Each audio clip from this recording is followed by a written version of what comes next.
नमस्कार दोस्तों, कोलकाता के आरजीकर हॉस्पिटल में 31 साल की ट्रेनी डॉक्टर के साथ जो हेनस क्राइम हुआ उसने पूरे देश की आत्मा को झकझोर दिया है।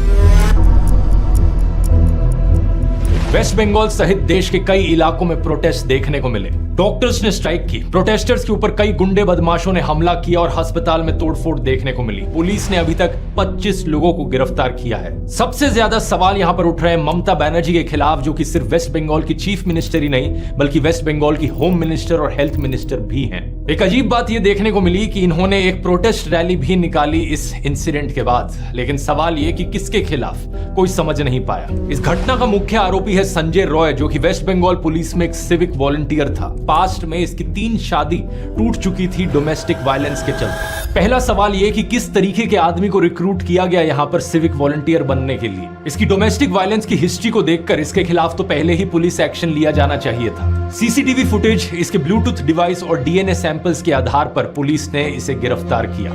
इसने अपना गुनाह कबूल भी कर लिया है। लेकिन दूसरा सवाल ये, हॉस्पिटल में इसके पास सभी डिपार्टमेंट्स का एक्सेस कैसे था? घटना के कुछ दिन बाद इस केस को सीबीआई को ट्रांसफर करने की डिमांड उठी। सीएम ममता बनर्जी ने इसे भी श्रग ऑफ करने की कोशिश करी, ये कहते हुए कि मुझे तो इससे कोई समस्या नहीं है। अगर अगले कुछ दिनों में पुलिस कुछ नहीं कर पाई तो वो खुद ही इस केस को सीबीआई को ट्रांसफर करने वाली है। कोलकाता हाईकोर्ट ने पुलिस की विश्वसनीयता की कमी जैसे कारणों का हवाला देते हुए मामले को सीबीआई को सौंपने का आदेश दिया। साथ ही साथ हाईकोर्ट ने यह भी याद दिलाया कि किसी केस के सीबीआई को सौंप दिए जाने की डिमांड दिखाती है कि स्टेट पुलिस में लोगों का भरोसा नहीं रहा है और ये होम मिनिस्टर और चीफ मिनिस्टर ममता बनर्जी का एक फेलियर है। यहाँ आता है हमारा तीसरा सवाल, आखिर किस तरह संदीप घोष जैसा आदमी आरजीकर मेडिकल कॉलेज का प्रिंसिपल बना हुआ था? इस पर आरोप है कि ये बहुत ही करप्ट इंसान रहा है। अलेजिडली इसने माफिया की तरह इस मेडिकल कॉलेज को चलाया, लेकिन बार बार इसका ट्रांसफर रुक जाता था। अंदेशा है कि इनके टीएमसी के करीबी होने की वजह से था। इस केस में भी इन पर संगीन आरोप लगे कि कैसे इन्होंने मामले को दबाने की कोशिश करी,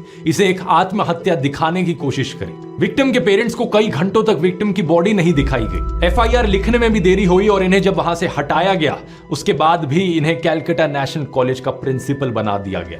मतलब जो आदमी किसी एक जगह पर होने के लायक नहीं है तो उसे दूसरी जगह ट्रांसफर करने का क्या सेंस बनता है? कैलकाटा हाईकोर्ट ने इसी नॉनसेंस को पॉइंट आउट करते हुए संदीप घोष को एक्सटेंडेड लीव ऑफ एब्सेंस पर भेज दिया। संदीप पर लगे हुए करप्शन चार्जेस की जांच करने के लिए वेस्ट बंगाल सरकार ने एक एसआईटी बनाई है, जिसे 1 महीने में अपनी रिपोर्ट सबमिट करने को कहा गया है। सीबीआई इस पर्टिकुलर केस में उन्हें अब तक 4 बार इंटरोगेट कर चुकी है। देश भर में जब लोगों ने इस केस पर आवाज उठाई तो वर्क प्लेसेस में औरतों की सेफ्टी के लिए वेस्ट बंगाल सरकार ने कुछ इनिशिएटिव्स अनाउंस किए। सुप्रीम कोर्ट ने मामले की सुओ मोटो कॉग्निसेंस ली, कुछ स्ट्रॉन्ग स्टेटमेंट्स दी, जैसे कि संविधान में दी गई इक्वालिटी क्या ही है अगर औरतें अपने वर्क प्लेस में भी सेफ ना हो और उन्हें बेसिक इक्वालिटी डिनाई की जाए। ग्राउंड लेवल चेंजेस आने के लिए देश अब एक और रेप होने का इंतजार नहीं कर सकता। कुछ दिन पहले दोस्तों मैंने इस केस के ऊपर एक पोस्ट लिखी थी और आपसे कहा था, उम्मीद है आप लोगों का इंटरेस्ट लूज ना हो जाए इस इशू में। जब तक मेरा ये वीडियो रिलीज होगा शायद आउटरीच खत्म हो चुकी होगी, शायद प्रोटेस्ट रुक चुके होंगे, लेकिन क्या देश में हो रहे हर रोज के करीब 80 रेप केसेस रुक गए होंगे?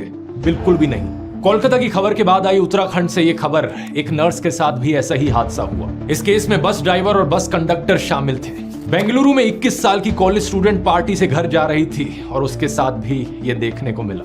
महाराष्ट्र के बदलापुर इलाके में एक स्कूल के क्लीनिंग स्टाफ द्वारा 3 और 4 साल की 2 छोटी लड़कियों का सेक्सुअल अब्यूज किए जाने की खबर आई। सैकड़ों एजिटेटेड पेरेंट्स ने रेलवे स्टेशन पर ब्लॉकेड किया। इन सारी खबरों को देखकर आपको लगे कि पिछले 8-10 दिनों में कुछ ज्यादा ही रेप्स होने लगे हैं पूरे देश भर में, लेकिन ये बात सच नहीं है। रेप्स हर रोज हो रहे हैं, लेकिन रिपोर्टिंग हर रोज नहीं हो रही। आउटरीच और प्रोटेस्ट हर रोज नहीं हो रहे। देश में लार्ज स्केल प्रोटेस्ट सबसे पहले शायद 2012 में हुए थे निर्भया केस के बाद, फिर 2019 में जब हैदराबाद में 26 साल की एक वेटनरी डॉक्टर का रेप और मर्डर हुआ, फिर 2020 में लोगों ने आउटरीच की हाथरस केस को लेकर, जहां 19 साल की दलित लड़की के साथ यही हुआ, और अब 2024 में कोलकाता में यह केस हुआ। पिछले 12 सालों में 4 बार आउटरीच और प्रोटेस्ट। शायद मैं कुछ 2-3 केसेस भूल रहा हूंगा, लेकिन मोटे मोटे तौर पर 7-8 बार से ज्यादा आउटरीच और प्रोटेस्ट हमें देखने को नहीं मिला है। और ऐसा नहीं है कि आउटरीच करने में कुछ गलत हो, कुछ भी ऐसा सुनकर आउटरीच महसूस करना एक नेचुरल इमोशन है। प्रोटेस्ट करना भी हमारे जिंदा होने की निशानी है, लेकिन हालातों में कुछ तो सुधार होना चाहिए। 2012 से लेकर हम अब तक देखें तो हो इसका उल्टा ही रहा। 2012 के आसपास एक साल में 25,000 ऐसे केस रिपोर्ट होते थे, जबकि एनसीआरबी के लेटेस्ट फिगर्स के अनुसार 2022 में 31,000 ऐसे केस रिपोर्ट हुए, यानी कि हर दिन के 85 रेप केसेस। अगर हम बढ़ती हुई पॉपुलेशन के साथ साथ प्रपोर्शन भी देखें तो उसमें भी हमें उछाल देखने को मिलता है। तब से लेकर अब तक देश की पॉपुलेशन बढ़ी है करीब 1.14 टाइम्स, लेकिन रेप केसेस बढ़े हैं करीबन 1.25 टाइम्स। इसका मतलब साफ है, सिचुएशन बदतर होती जा रही है। जो रेप के रूट कॉजेज हैं वो ना केवल बने हुए हैं बल्कि बढ़ते जा रहे हैं। इस वजह से मुझे एब्सर्डिटी महसूस होती है। एक हफ्ते प्रोटेस्ट हो ये ठीक है, लेकिन साल के बाकी दिनों ऐसा बिहेव करना जैसे कि सब चंगा सी, ये एब्सर्ड है। क्या होना चाहिए सिचुएशन में सुधार के लिए? क्या आप लोग इस अनकंफर्टेबल डिस्कशन के लिए तैयार हैं? ये डिस्कशन इसलिए अनकंफर्टेबल होगा क्योंकि शायद आप देखेंगे कि आप में से बहुत से लोग किसी ना किसी तरह इनडायरेक्टली इस प्रॉब्लम का हिस्सा है। क्या आप इसे एक्नॉलेज करेंगे? मुझे नहीं पता, क्योंकि वीरदास ने बस इतना ही कहा था कि हम टू इंडिया में जी रहे हैं। एक तरफ हमारे देश में औरतों की पूजा करी जाती है और दूसरी तरफ उनके साथ ऐसे हेनस क्राइम्स होते हैं। बात गलत तो नहीं थी, लेकिन लोगों को बुरा लग गया। इसी तरह निर्भया केस के बाद लेस्ली एडविन की एक डॉक्यूमेंट्री आई थी, इंडियाज डॉटर।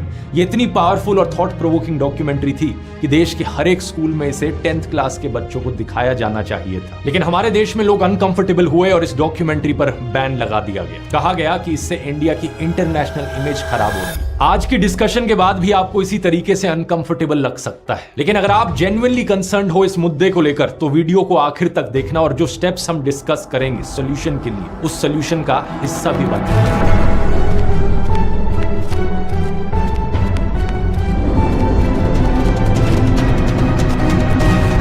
वीडियो शुरू करने से पहले एक छोटी सी इन्फो बताना चाहूंगा। आप में से जिन लोगों ने चैट जीपीटी का कोर्स खरीद रखा है उन सब के लिए अब एक नया फ्री अपडेट जारी हो गया है।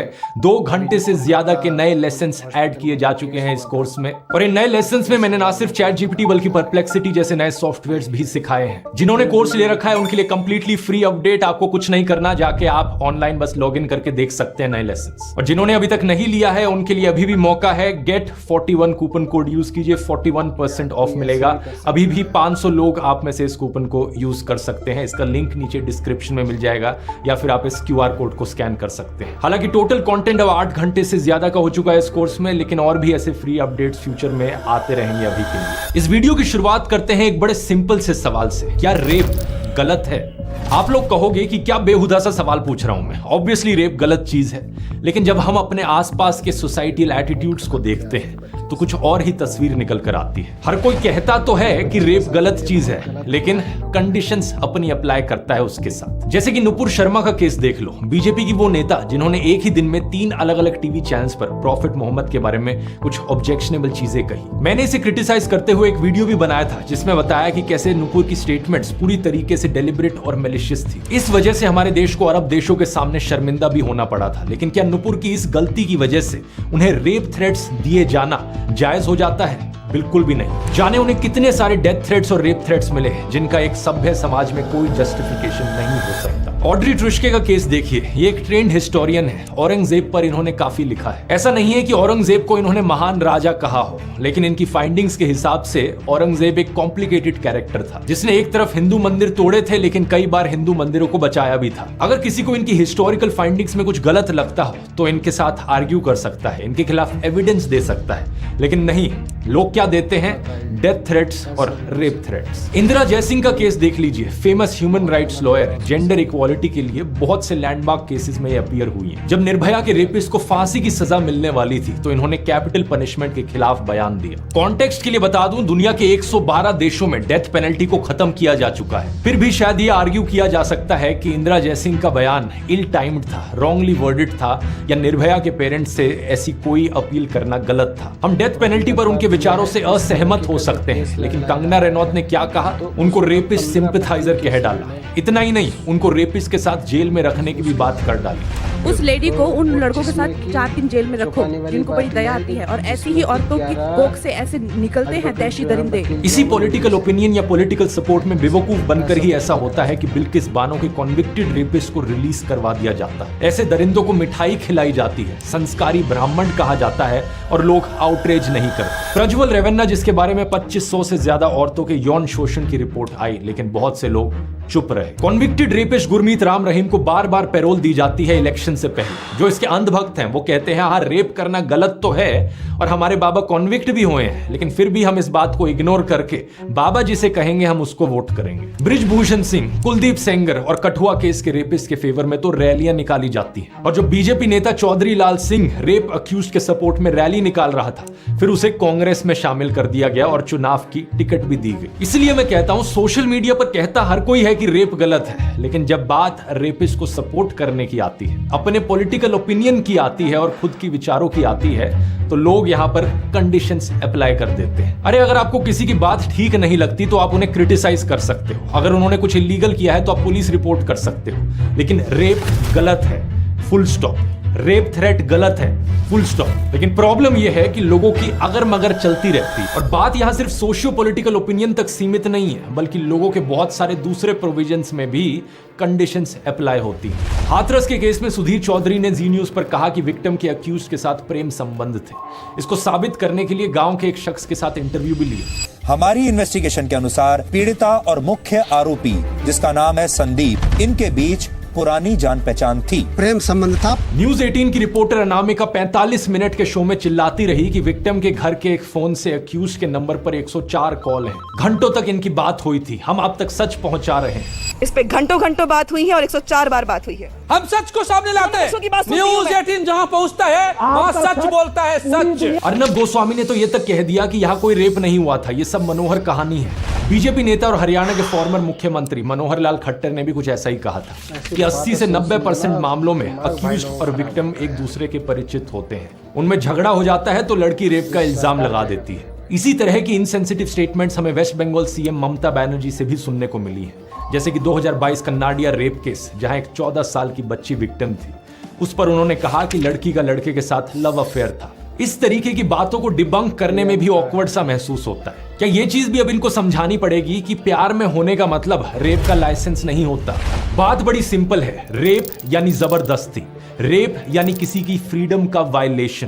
कोई कितना भी एक दूसरे के साथ प्यार में क्यों ना हो, दोनों पार्टनर्स का कंसेंट यहां पर जरूरी होता है। कंसेंट मतलब सहमति, लड़की की सहमति होनी जरूरी है। और दूसरी बात ये कि ये कंसेंट रिवर्सेबल होता है, यानी कि लड़का या लड़की जब चाहे अपना कंसेंट वापस ले सकते हैं। अपना कंसेंट विड्रॉ करने का हर किसी को अधिकार है हर समय। तीसरी चीज, जिस केस की ममता बनर्जी ने बात की, वो तो विक्टिम एक माइनर थी, और माइनर के केसेस में तो कंसेंट को कंसेंट भी नहीं माना जाता। पहले ये उम्र 16 साल होती थी, लेकिन 2012 के पॉक्सो एक्ट के अंतर्गत इस उम्र को 18 साल कर दिया गया। अब पहला हो गया यहाँ पर लोगों का सोशियो पॉलिटिकल ओपिनियन, दूसरा हो गया लव अफेयर, किसी के साथ प्यार में होना। तीसरी इफ एंड बट कंडीशन आती है लोगों की कि लड़की इतनी रात को बाहर क्या कर रही है। गोवा के 2 माइनर्स के साथ रेप हुआ तो बीजेपी नेता और गोवा के चीफ मिनिस्टर प्रमोद सावंत ने कहा कि लड़कियां रात को बाहर क्यों थी। झारखंड में एक आदिवासी लड़की के साथ रेप और मर्डर हुआ तो झारखंड मुक्ति मोर्चा के एक एमएलए ने भी ऐसा ही कहा। विक्टिम्स के माँ बाप पर दोष डालते हुए कहा कि वो अपनी बेटियों को शाम के बाद घर से बाहर क्यों निकलने देते। दिलचस्प बात पता है क्या है, निर्भया के एक रेपिस्ट मुकेश सिंह की भी ऐसी ही सोच थी। उसने कहा था कि अगर लड़की रात को घर से बाहर निकलती है, गलत कपड़े पहनती है, तो रेप के लिए वो जिम्मेदार है। हर कोई शरीफ लड़की होती है, रात को 9 बजे मतलब नहीं घूमती है। लड़के भी उतने उससे ज्यादा जिम्मेदार है रेप के लिए, ये लड़के हैं उससे ज्यादा। एक बार फिर से ये बहानेबाजी बिल्कुल नॉनसेंस है। लड़कियों के रात में बाहर होने से रेप नहीं होते, रेपिस्ट के रात में बाहर होने से रेप होते हैं। अगर किसी को लगता है कि उनके लड़के ऐसे पोटेंशियल रेपिस्ट हैं, तो वो अपने लड़कों को रात में घर के अंदर बंद करके रखें। दूसरी बात कि साल दर साल एनसीआरबी की रिपोर्ट में देखा गया है कि 90% से ज्यादा केसेस में अक्यूज्ड विक्टिम की जान पहचान का होता है। 2015 की रिपोर्ट में 95% अक्यूज्ड परिचित थे, 2017 में 93% और 2021 में 96.8%। इसमें पड़ोस के लोग, दोस्त, कोवर्कर्स, इमीडिएट फैमिली मेंबर्स और रिलेटिव्स शामिल होते हैं। नवंबर 2020 में दिल्ली पुलिस ने एक पार्लियामेंट्री पैनल को एक रिपोर्ट सौंपी और उसमें भी कुछ सिमिलर ही देखा गया। दिल्ली में हुए केसेस में भी 98% केसेस ऐसे थे जहां अक्यूज्ड जान पहचान का आदमी था। 57% केसेस में फैमिली मेंबर, रिलेटिव या फैमिली फ्रेंड ही था। यह चीज दूसरे देशों में भी देखने को मिलती है। अमेरिका में भी पाया गया है कि 80% केसेस में अक्यूज्ड कोई जान पहचान का ही होता है। तो ज्यादातर केसेस में जब जान पहचान के लोग ही ये काम कर रहे हैं तो रात को घर से बाहर निकलने वाली बात आ ही कैसे जाती है। चौथी कंडीशन आती है लूज कैरेक्टर की। कहा जाता है कि सेक्सुअल हैरेसमेंट गलत तो है, लेकिन ये लड़की का लूज कैरेक्टर था। करती ना किसी के साथ भी चले जाना, ये ऐसी लड़कियां करती हैं, अच्छे घराने की लड़कियां नहीं।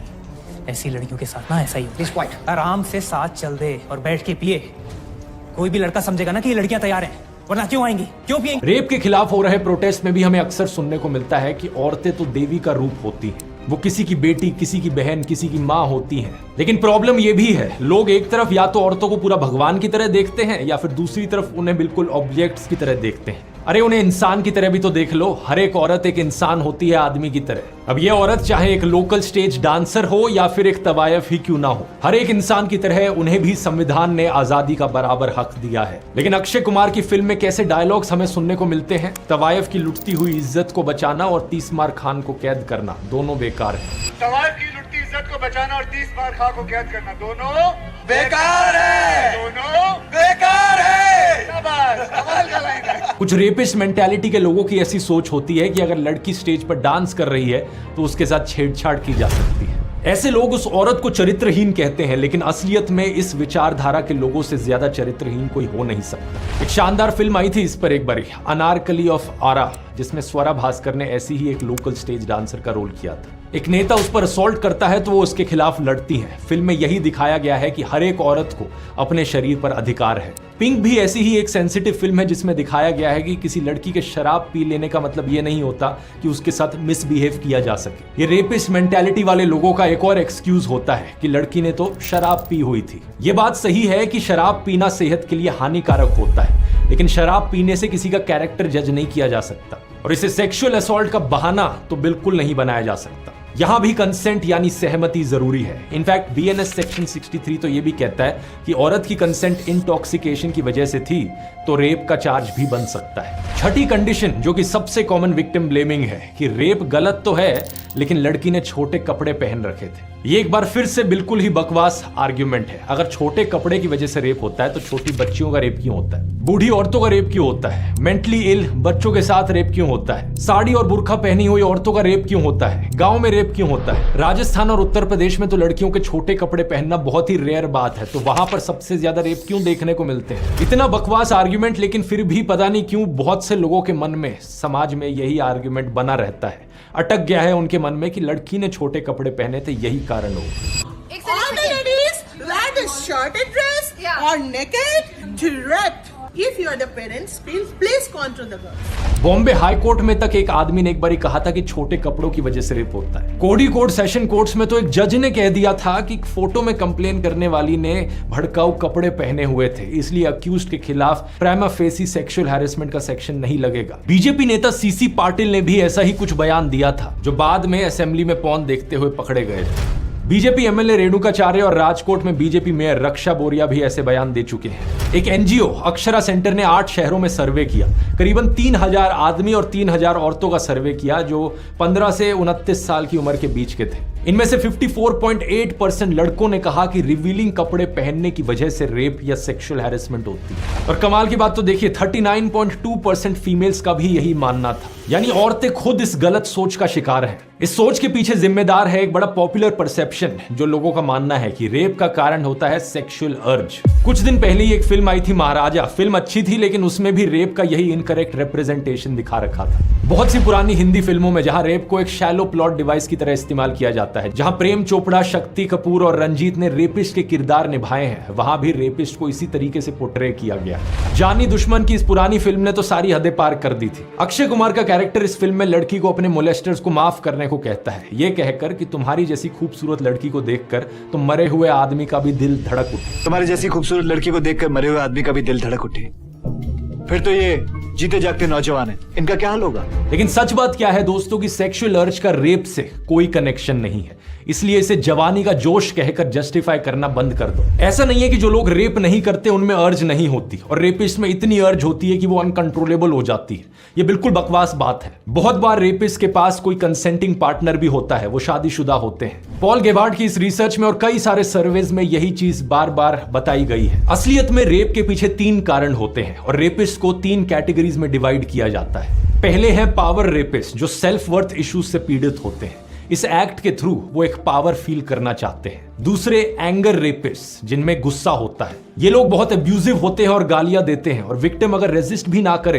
तब भी वायलेंट हो जाते हैं। इस कैटेगरी के रेपिस्ट अक्सर जान से भी मार देते हैं विक्टिम को। तीसरी टाइप है सैडिस्टिक रेपिस्ट। सैडिज्म का मतलब है दूसरों के फिजिकल और मेंटल वायलेंस में खुशी मिलना, खुद प्लेजर उठाना दूसरों को नीचे गिरता हुआ देखकर या उनके खिलाफ अत्याचार होते हुए देखकर। ऐसे रेपिस्ट अक्सर विक्टिम्स को लंबे समय तक टॉर्चर करते रहते हैं। लेकिन एक सवाल यहां पर यह उठेगा कि ये कंट्रोल करने की जो इविल डिजायर है, ये गुस्सा और या सैडिज्म जो है, ये आता कहां से है? कई बार डिस्कशंस में देखा जाता है कि अपना गुस्सा जाहिर करने के लिए लोग रेपिस्ट को मेंटली इल या दिमागी रूप से बीमार कह देते हैं। ऐसा कंपैरिजन करना गलत है क्योंकि हम मेंटल इलनेस को स्टिग्मेटाइज कर रहे होते हैं। कुछ रेपिस्ट की मेंटल इलनेस की हिस्ट्री जरूर हो सकती है, लेकिन ऐसा नहीं है कि सभी रेपिस्ट मेंटली इल होते हैं। ये लोग सिंपली दरिंदे होते हैं। इन्हें आप शैतान, हैवान, ईवल कुछ भी कह सकते हो। लेकिन अगला सवाल आपके मन में आएगा कि कुछ लोग ऐसे क्यों बनते हैं? इसके पीछे भी तो कुछ रूट कॉजेज होंगे ना। एक इस रिसर्च को देखिए। ये रिसर्च करी गई थी 269 ऑफेंडर्स पर, जिनमें रेपिस्ट शामिल थे। बहुत सारे कॉजेज आइडेंटिफाई किए गए। उनके बचपन में उनके साथ हुआ चाइल्ड अब्यूज, 10 साल की उम्र से पहले ही पोर्नोग्राफी का exposure, physical abuse, parental violence, emotional abuse, animals के प्रति क्रूअल्टी दिखाना, बचपन में ही वायलेंट फिल्में या फिर मीडिया का एक्सपोजर होना, पेरेंट्स से दूर हटकर रहने वाला या एंजाइटी से भरा हुआ रिलेशन। इन कॉजेज को स्टडी करना इसलिए जरूरी है ताकि समाज में और नए रेपिस्ट को बनने से रोका जा सके। अब ऐसे कारणों से किसी व्यक्ति की ऐसी पर्सनैलिटी तो बन गई कि उसमें डोमिनेट करने का इविल डिजायर, गुस्सा या सैडिज्म भरा हो। लेकिन अमेरिका में हम जिन मास शूटिंग्स के बारे में सुनते हैं, उनमें भी एंगर एक कॉमन फैक्टर है। कुछ लोगों में ऐसा डीप सीटेड एंगर डिप्रेशन का रूप ले लेता है। तो ऐसे में सवाल आता है कि रेपिस्ट के केस में ये डोमिनेट करने की जो इविल डिजायर है, गुस्सा है या सैडिज्म है, ये रेप के थ्रू ही क्यों निकल कर आता है? इसका सही जवाब है रेप कल्चर।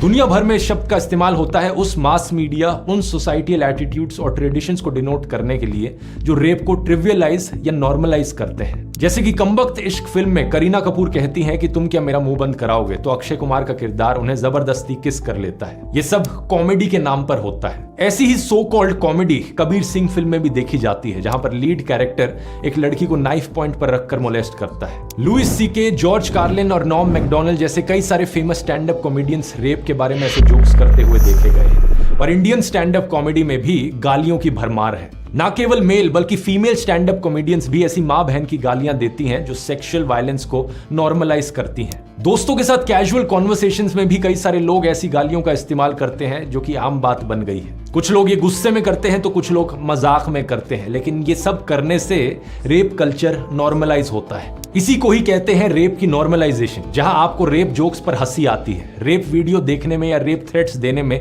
गिल्टी महसूस नहीं होता। साइकोलॉजिस्ट मधुमिता पांडे ने तिहाड़ जेल में बंद 122 कन्विक्टेड रेपिस्ट और साथ ही 65 कन्विक्टेड मर्डरर्स से बात की। उन्होंने एक साफ अंतर देखा मर्डरर्स और रेपिस्ट में। ज्यादातर मर्डरर्स को खून करने वालों को अपने किए हुए पर रिग्रेट था, अफसोस था। उन्हें यह भी एहसास था कि उनकी एक्शंस की वजह से कैसे दूसरों की जिंदगियां तबाह हो गई। लेकिन दूसरी तरफ ज्यादातर रेपिस्ट को अपने किए हुए पर कोई रिग्रेट नहीं था। इसलिए हमें समाज में ये देखने को मिलता है कि बहुत से रेप अक्यूज लोग रिपीट ऑफेंडर्स होते हैं, क्योंकि एक बार उन्होंने गलत किया तो उन्हें लगता ही नहीं कि उन्होंने कुछ गलत किया है। और सवाल यहां पर यह है कि उन्हें रिग्रेट क्यों नहीं होता। मधुमिता ने उन्हें 2 क्वेश्चनर्स दिए और सामने आया कि उनके औरतों के बारे में बहुत ही रिग्रेसिव व्यूज थे। और ये इकलौती ऐसी रिसर्च नहीं है, बहुत सारी पहले भी ऐसी रिसर्च करी गई है। सुजैन ब्राउन मिलर ने अपनी 1975 की किताब against our will, men, women and rape में यही बात बताई थी कि रेप एक इंटिमिडेशन का कॉन्शियस प्रोसेस है। सुजैन के अलावा रिचर्ड जॉनसन, डैनियला कुज़मैनो, रेबेका विंसेंट जैसे बहुत से रिसर्चर्स की यही फाइंडिंग्स रही हैं। इस सब के ऊपर बात आती है टॉक्सिक मैस्कुलिनिटी और पेट्रियार्कल कल्चर की, जहां औरत को एक आजाद इंसान के बजाय एक इंफीरियर सब ह्यूमन की तरह देखा जाता है। उसके ऊपर ना जाने कितनी रिस्ट्रिक्शंस लगाई जाती हैं कि ये मत पहनो, बाहर मत जाओ, ज्यादा खुलकर मत हंसो। एक औरत को अक्सर एक ऑब्जेक्ट की तरह भी देखा जाता है। रणबीर कपूर की एक cringe worthy ad, score more with X blast, वही मानसिकता दर्शाती है कि लड़कियां तो एक ऑब्जेक्ट हैं। करीना कपूर का एक गाना, तंदूरी मुर्गी हूं यार, गटका ले मुझे अल्कोहल से, आप पटा ले मुझे मिस्ड कॉल से। बादशाह का गाना, मैं वो हूं जिसके बारे में चेतावनी देती होगी तेरी माँ। यानी आप ऐसे असॉल्टर्स को ग्लैमराइज कर रहे हो। टॉक्सिक मैस्कुलिनिटी को स्टाइलाइज करके दिखाया जा रहा है फिल्मों में और गानों में। वर्जिन बीवी चाहिए, खुद बैंकॉक के खिलाड़ी हैं। 6 लड़कियों के बीच में एक लड़का स्टड है और 6 लड़कों के बीच में एक लड़की स्लट है। और फिर ये सिंगर्स कहते हैं कि इनके घर पे तो फीमेल फैमिली मेंबर्स होते हैं, इनका म्यूजिक हमेशा एक रिस्पॉन्सिबिलिटी और रिस्पेक्ट की जगह से आता है। सिंगर हनी सिंह ने भी बहुत आउटरीच दिखाई इस कोलकाता केस को लेकर, लेकिन वो अपने गानों में क्या लिखते हैं, ब्राउन गर्ल्स से मेरा मन भरता नहीं, मैं शेर हूं घास चरता नहीं। जब तक औरतों की ऐसी ऑब्जेक्टिफिकेशन होगी, ये रेप कल्चर बना रहेगा, तब तक ये प्रॉब्लम सॉल्व नहीं हो सकती। और सॉल्यूशंस की बात करें तो यहां 3 तरीके की समस्याएं हैं। पहला वो हालात जो किसी की व्यक्तित्व को डैमेज कर सकते हैं। दूसरा वो सोसाइटल एटीट्यूड जिसकी वजह से ऐसे लोग अपनी डोमिनेट करने की अर्ज, अपना गुस्सा या सेडिज्म एक औरत पर निकालते हैं। और तीसरा ये मटेरियल कंडीशंस जिनकी गड़बड़ी के चलते ऐसा हो पाता है। हमें इस प्रॉब्लम को समाज से खत्म करने के लिए इन तीनों फ्रंट्स पर काम करना होगा और हर किसी को इसमें भाग लेना होगा। पहला जो रूट कॉजेज है उन्हें हटाया जाए ताकि ये ट्विस्टेड पर्सनैलिटी प्रिवेंट की जा सके। सरकार को यहाँ पर अलग अलग डिपार्टमेंट्स में वुमेन एम्पावरमेंट को स्पीड अप करना होगा। लोगों को एजुकेट किया जाए, एजुकेशन को नंबर 1 प्रायोरिटी बनाया जाए, लोगों के रोजगार की स्थिति में सुधार आए। स्कूलों में सेक्स एजुकेशन दी जानी चाहिए, बच्चों को गुड टच बैड टच के बारे में बताया जाना चाहिए। सभी सरकारों को कानूनी प्रक्रिया में सुधार करने की जरूरत है। दूसरा, सोसाइटल एटीट्यूड्स की बात करें तो ये काम सिर्फ सरकार का नहीं है बल्कि हम सब लोगों का है। पहली बात, हमें समाज से ये माँ बहन की गालियां खत्म करनी होंगी। आज से संकल्प लें दोस्तों कि इन गालियों का आप आज के बाद से कभी इस्तेमाल नहीं करोगे, ना डेली लाइफ में ना सोशल मीडिया पर। चाहे कोई भी इंसान से आप कितना ही क्यों ना डिसएग्री करते हो, आप किसी इंसान से कितनी ही नफरत क्यों ना करते हो, रेप थ्रेट्स नहीं दिए जाने चाहिए, रेप जोक्स पर हंसना नहीं चाहिए। और इसके बाद समाज में हमें जहां भी सेक्सिस्ट एटीट्यूड देखने को मिले, चाहे वो कोई ऐड हो, कोई फिल्म हो, कोई गाना हो, कोई यूट्यूब वीडियो हो, किसी का कमेंट हो, किसी का स्टैंड अप एक्ट हो, उसे कॉल आउट किया जाना चाहिए, उसके खिलाफ आवाज उठाई जानी चाहिए। लॉ एंड ऑर्डर को मजबूत बनाने के लिए हमें पुलिस में सारी वैकेंसीज फिल करने की जरूरत है। पुलिस को और इंडिपेंडेंट बनाने की जरूरत है स्टेट गवर्नमेंट से, ताकि किसी भी ऐसे मामले में पॉलिटिक्स कभी भी जस्टिस के बीच में इंटरफेरेंस ना करे। उम्मीद है आपने इस वीडियो से कुछ नया सीखा होगा। इस वीडियो को अपने फ्रेंड्स और फैमिलीज के साथ शेयर कीजिए ताकि सभी लोगों में इस चीज को लेकर अवेयरनेस बढ़ाई जा सके, ताकि सभी लोग साथ में मिलकर इन सॉल्यूशंस पर काम कर सकें। ChatGPT कोर्स को डाउनलोड करने का लिंक नीचे डिस्क्रिप्शन में मिल जाएगा। और अगर आप इस इशू पर और चर्चा सुनना चाहते हैं तो इसकी बात मैंने एनिमल फिल्म वाले वीडियो में डिटेल में करी है, और भी विस्तार से सेडिज्म और वायलेंस पर बात करी है, यहां क्लिक करके देख सकते हैं। बहुत बहुत धन्यवाद।